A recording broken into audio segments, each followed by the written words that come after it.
19 डिसेंबरपासून बेपत्ता असलेल्या 7 वर्षीय शेख अफान शेख अयूब या मुलाचा मृतदेह 13 दिवसानंतर घरापासून 2 किलोमीटर अंतरावर एका विहिरीत शनिवारी 29 डिसेंबर सायंकाळी 4च्या सुमारास आढळून आला.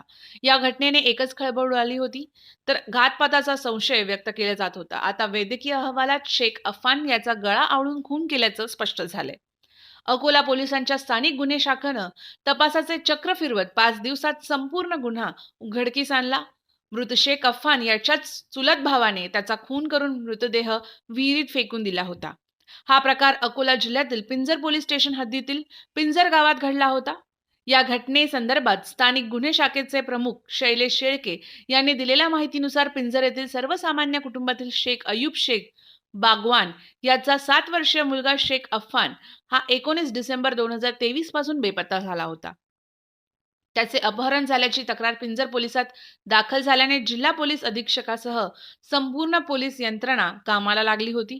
अखेर 10 दिवसानंतर पोलिसांना शेख अफान याचा मृतदेह हाती लागला.